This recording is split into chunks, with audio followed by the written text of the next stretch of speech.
mentioned in that previous segment, the pregnant Barbie. It's actually Midge under the Barbie umbrella, but a different doll. Impregnated by Alan, who was... They were married. They were married. And Alan was played by Michael Cera in the Barbie movie a couple of years ago. And remember, when he started playing Alan, people wanted that doll, which has been discontinued, and tried to buy it online. Are they friends of Ken and Barbie, Alan and Midge? Yes. They're supposed to be... Midge was a slightly less glam Barbie. She had freckles. Yes. And didn't wear as much makeup. Yeah. So the boys didn't pay as much attention to her. No, the boys don't like her, obviously. She wound up with Alan. Yeah, and Alan was buddies with Ken. And Alan got her pregnant. They're married. And that first time they did it was in the 63. Came back again a couple of times, including 2002, when they were sold as a set with Midge and her husband, and they had a little kid, and Midge had a detachable belly with a baby inside that could be, quote, could be birthed. And the Mattel folks thought, oh, this will be great. It'll teach kids about raising a family. But immediately parents freaked out, and they were ripped off the Walmart shelves very quickly. And they haven't come back with one after that. Now people want the pregnant Barbie, so they're paying like $800 or $900 online because they've been discontinued. You can't find them. I don't know if I would. My daughter never had a pregnant Barbie, and I think that would be a little strange to take off the and have the baby born. Did your daughter ever have those dolls that cried or wet? Mm-hmm. We had a little bit of that. I find those strange yeah. too. She never was in. I mean, she was into dolls. She liked Barbie. I mean, Barbie. I would see Barbie laying around all the time, often nude. She'd take the clothes off of the Barbie, and the Barbie'd be laying all over the house. Yeah, Barbie's just always stripped and left. Would she try to chop the hair up and draw on the face? Did a little of that. Some of that kind of stuff. Because there was an ugly Barbie in the Barbie movie. That's right. Kate McKinnon. But it had been like drawn all over and hair chopped off and that kind of stuff. So we've cleared it up. It's not Barbie that ever got pregnant by Ken out of wedlock. It was Midge, and she was perfectly happy being married to Alan, and she was impregnated. The crime story here from the massage therapist.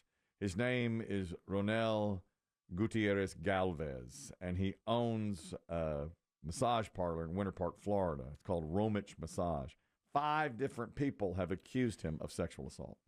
That during their massage, he would begin to go into the genital area with his hands. All 5 are men. The men on the table. Wait a minute. That's right. That's right.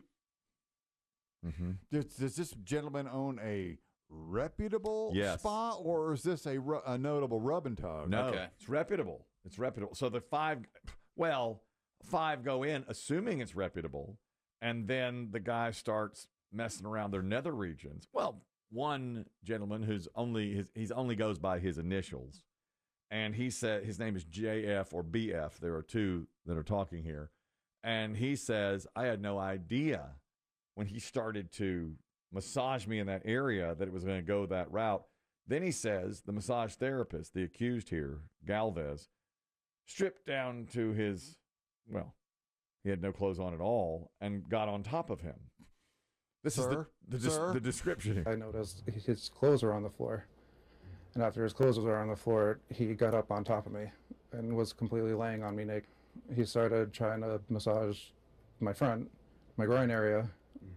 And I told him stop. I said, please stop. Don't you feel like once he's nude, you I get don't- on off the table? Well, here's my thing. I don't want to victim blame. They're not. Okay. But to me, that was me. When I looked over and saw his clothes on the floor, I'd think, odd. But when he mounted me, I feel like you have the advantage. You could Jockey style. push him away, to push away. well, it sounds like he was probably laying face down. But don't you think the moment you saw clothes and then felt a human being on top of you, you'd say, roll. whoa, what are you doing, what man? are you doing? Why are you on me naked?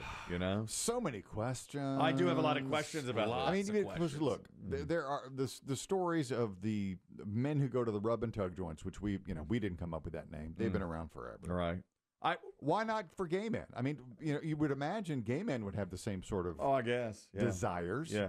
And maybe I thought this might have been one of those places where this guy crossed a line. Well, it's run as a reputable massage parlor. I mean, it has been for a few years. I once went to a quote-unquote rub and tug. In fact, a few times, but I was too scared to get out of my car. You knew what you were in for. Oh, I or did. were hoping to get. Well, I was told by classmates when I was about 17 or 18, they'll do that for you. They claim that's right. They claim they went to the rub and tugs. Well, yeah, and I went over to it was like Rose's Parlor or something like that. And but I sat in my car. It was raining.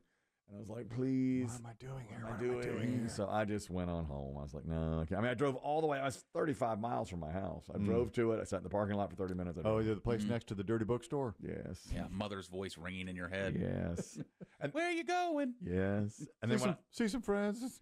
and I went to the dirty bookstore once too, and I told you they had reputable magazines on the shelf along with the others like Poppin' and Milkin, and I said, I can't do it. And plus, we couldn't afford it.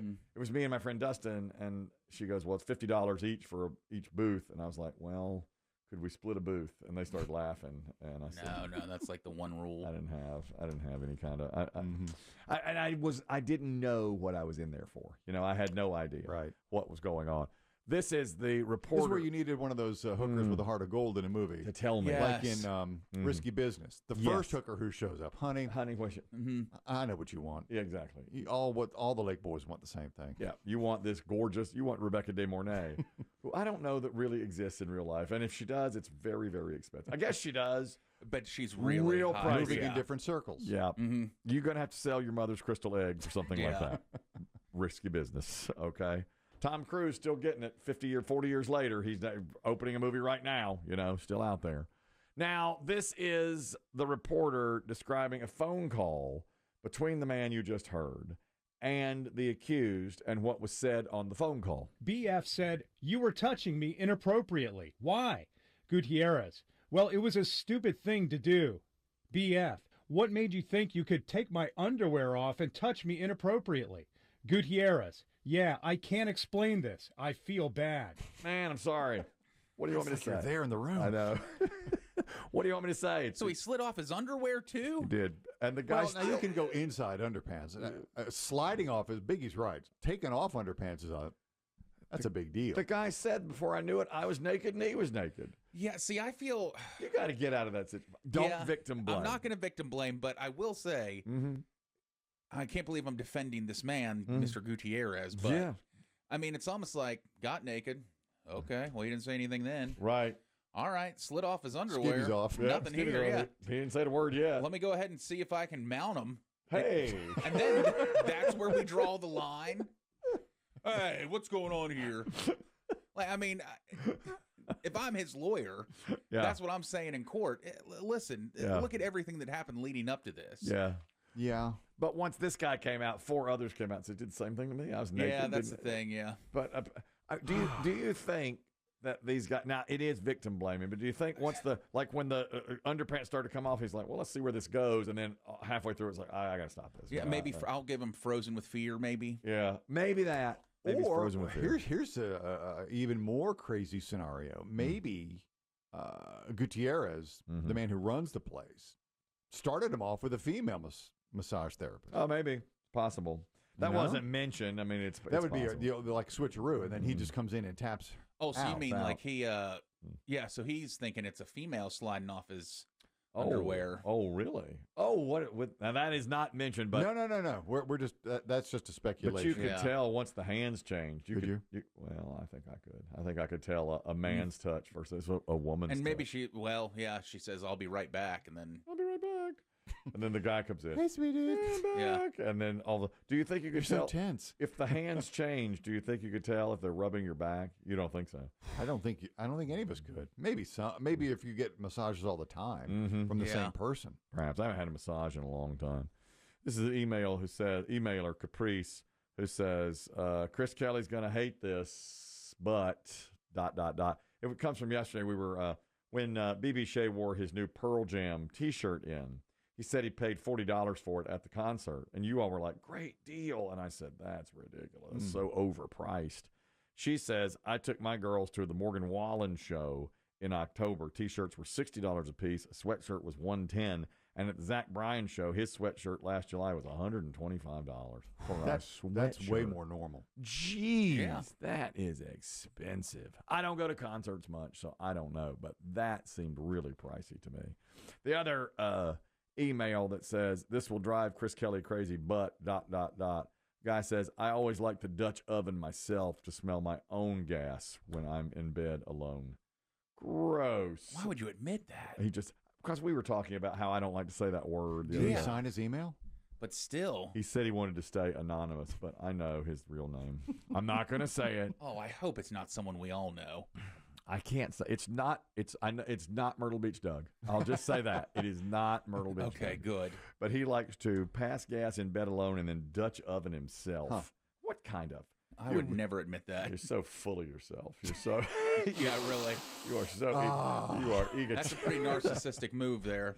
Well, you know, the old joke is you think yours don't stink. Right. Yeah. The ego on this guy to get under the covers with himself. What was that zoo the other day in China? I forget why we were talking about them, but a different zoo. Somebody was throwing, one of the monkeys was throwing rocks? Throwing rocks. Threw a rock At at the the glass. guy and hit him in the head. Or at the humans. There's also a zoo in China, and the hippopotamus was up against the barrier, and so the tourists were very, very close. And there were probably 150 people standing there looking at the hippopotamus. Biggie's favorite animal, by the way. I love the hippo. Dangerous animal. Oh, yeah, the world most. And you know what I learned, too? You know, the hippo is a vegetarian. So when it goes after people and kill, it's just killing to kill. It really does just hate you. Mm-hmm, yeah. I mean, that's the truth. It's not to eat you. No, it's not to eat you. It's just hates you. Yeah. Well, that's funny you say that because this hippo has some gastric distress. It's leaned up against the fence. I saw the video. And the zookeeper starts speaking in a foreign language, I guess Chinese, and saying, back up, back up, back up, because he knows what's about to happen. And the hippo passes gas. And I assume this is real. They literally covered, they put one of those black dots over the hippo's backside because I guess it had some gastric Really? distress, yes. This is the zoo.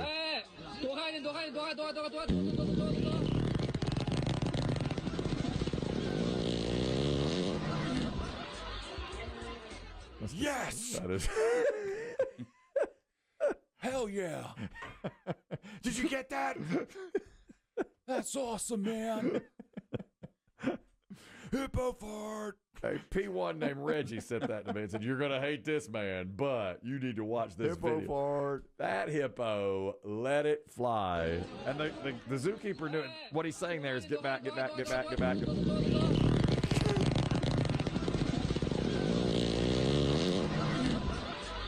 Whew, that's so juvenile. I can't even believe it. It's so juvenile for our air. But that's nature. That's a hippo. right.